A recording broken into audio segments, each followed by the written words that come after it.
आणि त्या news top 9 कडे आपण वळूयात। सुरुवातीला राजकीय टॉप 9 बातम्या। शिवाजी आढळराव पाटलांनी अजित पवार गटाच्या दिलीप मोहिते पाटलांची घेतली भेट। आढळरावांच्या प्रवेशाला मोहितेंचा विरोध होता। दोघांच्या भेटीमुळे दुरावा संपल्याची चर्चा।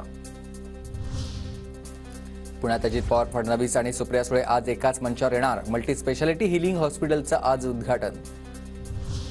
पुण्यात आज अजितदादा आणि सुप्रिया सुळे एकाच मंचावर येणार असल्यानं राजकीय बॅनरबाजी। सुनेत्रा पवार, अजित पवार, देवेंद्र फडणवीस, चंद्रकांत पाटलांचे बॅनर।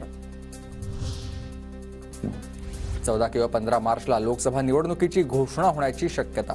आयोगाच्या जम्मू काश्मीर दौऱ्यानंतर निर्णय होण्याची शक्यता। लोकसभा निवडणुकीसाठी महायुतीच्या पहिल्या उमेदवाराची घोषणा। मुख्यमंत्री शिंदेंकडून दक्षिण मध्य मुंबई मतदारसंघासाठी राहुल शेवाळेंना उमेदवारी जाहीर। उद्धव ठाकरेंकडून अमोल कीर्तीकरांच्या उमेदवारीची घोषणा। उत्तर पश्चिम मुंबई लोकसभा मतदारसंघातून अमोल कीर्तीकर लोकसभा निवडणुकीच्या रिंगणात। पंकजा मुंडेंकडून स्वतःच्या उमेदवारीचे संकेत। लोकसभा निवडणुकीत तुम्ही माझी काळजी घ्या, पुढे मी तुमची काळजी घेईन। सभेतून पंकजा मुंडेंचं स्थानिकांना आवाहन।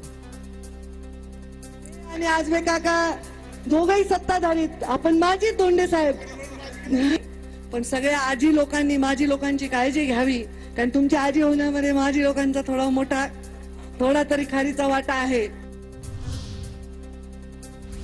बारामतीत नळन विरुद्ध भावजय सामना रंगणार। सुप्रिया सुळेंना बारामतीतून उमेदवारी जाहीर, तर लोकसभेसाठी सुनेत्रा पवारांच्या प्रचाराला सुरुवात।